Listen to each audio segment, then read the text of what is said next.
video. I'm gonna present my chart on the components of the Earth.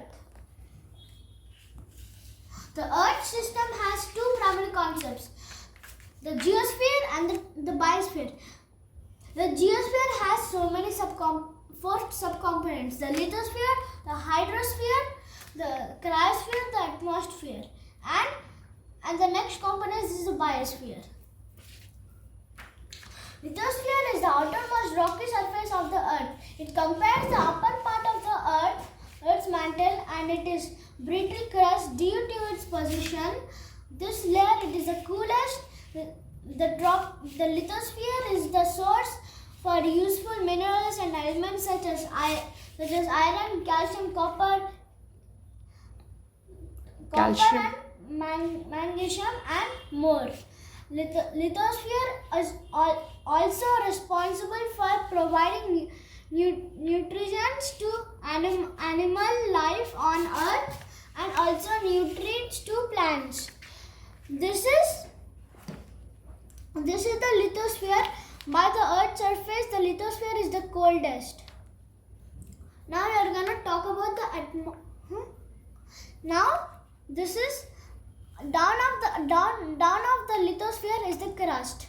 The crust is meant for the soil, and down of it is the tectonic plates. When an earthquake comes, the tectonic plates evaporate and push the earth to break up in part. And down is the upper mantle. Upper mantle is exactly same as mantle. And the mantle is made of iron. And the outer core is made of iron and nickel. The inner core is the hottest, that is made of molten nickel and iron.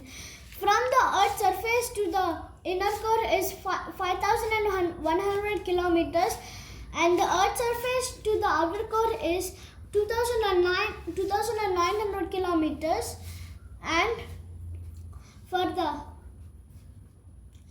Earth's surface to the mantle is at least around 100 to 1,000.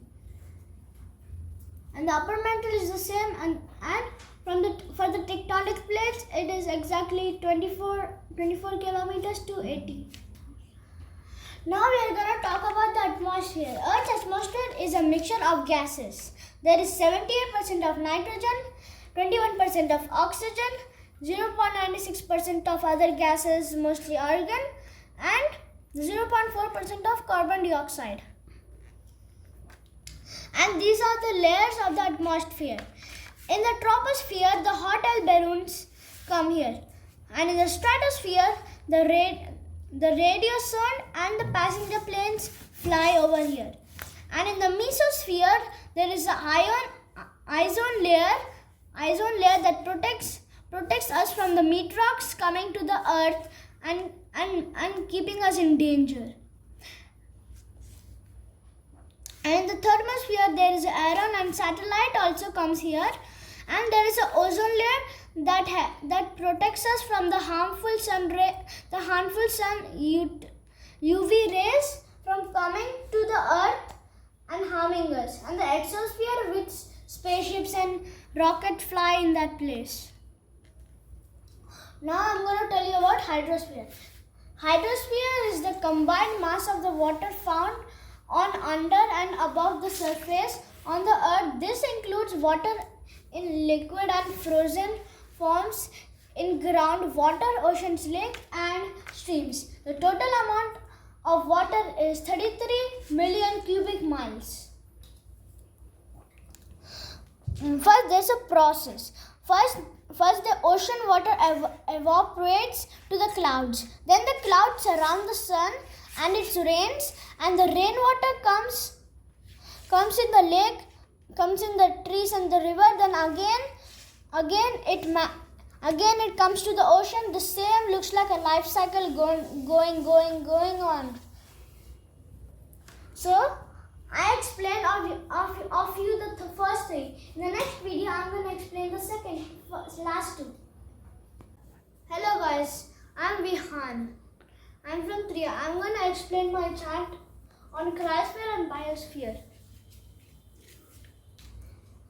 The cryosphere is an all-encompassing term for the portions of the Earth's surface where water is in the solid form, including sea, ice, snow cover, glaciers, ice caps, ice sheets, and frozen ground.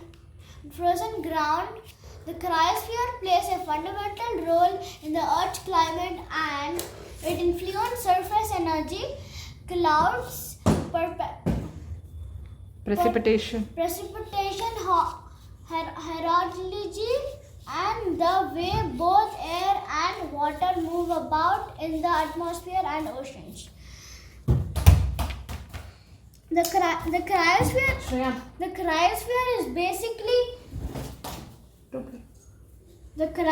is basically as if water in the solid form is the ice. Let's talk about the biosphere. The biosphere is the region of the Earth that encompassing all living organisms, plants, animals, and bacteria. It is a feature that distinguishes the Earth from the other planets in the solar system.